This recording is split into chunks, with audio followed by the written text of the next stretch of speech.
Our initial process started out with carrying large bags of unorganized shoes from the car to the handout site. You can see on the right that a line had already started forming before we were even set up. In our initial process, the setup time took quite a while, so everyone would wait a pretty long time until we were even ready to pass out the shoes.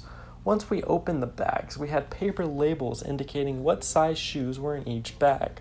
We would put these labels in the boxes and start piling the shoes into them depending on the size. The problem with this system is we didn't have as many boxes as we needed, so we would use each box to fit about 3 different sizes, for example sizes 10 to 12. This caused waste for 2 big reasons.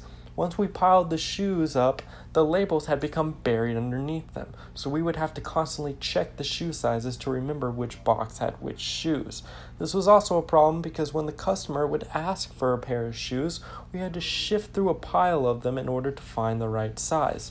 Many times, a customer would point out a pair of shoes that they wanted just because they liked, even though it was not their size, so they didn't understand how our system worked. And most times, it would take quite a while to find a pair of shoes that the customer not only liked, but would also fit.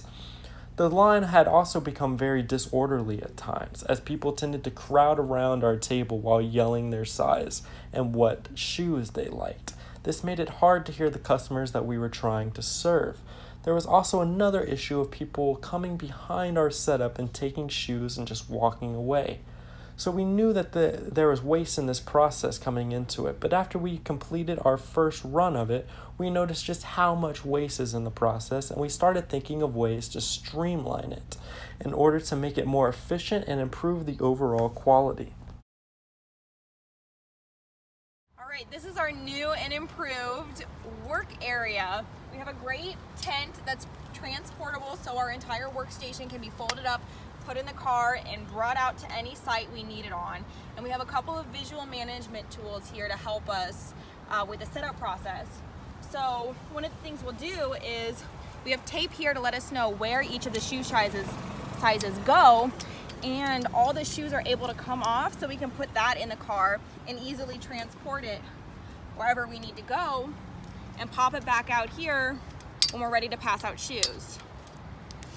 So we have a couple of different ways of doing this. For our highly in demand shoes like 10s, 10s and a half, 9 and a half, and 9s, they get their own string, and we have a size on this side of the sign so that the workers can see what size it is, and on the other side so our customers can see what size it is.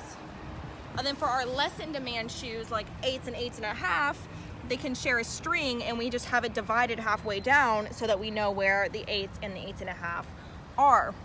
Now, another step of our process is not just handing out new shoes, but sometimes we get used shoes that are still usable. So if the shoes are usable, we put whatever size it is on top of the table, and we can repurpose them for whatever people want that's used to be repurposed. Other than the ones that are just not usable, we can't use, we have a trash bag under the table to go ahead and put them in there so that nobody walks away with them. Our new process starts out with carrying the tent and the strings with the shoes already attached to the handout site. Once we set up the tent, which doesn't take much time at all, we can start hanging up the shoe strings. We separate the shoe strings by placing a few sizes on each side. By separating the sizes, we no longer have people just crowding us, and it's easier to hear and interact with the customer since they are separated on 4 sides. Also, with our new shoestrings, the worker and the customer can now easily see what size shoes are being served on each side and what shoes we have available in each size. As you can also see, we have an orange border around the tent to prevent people from coming into our tent. These improvements not only decrease the process time, but also improve the quality of our interactions. Each worker can interact and work with the customer more while also being more efficient. These improvements contribute to a 41% decrease in total time and improved customer service for a more personalized experience.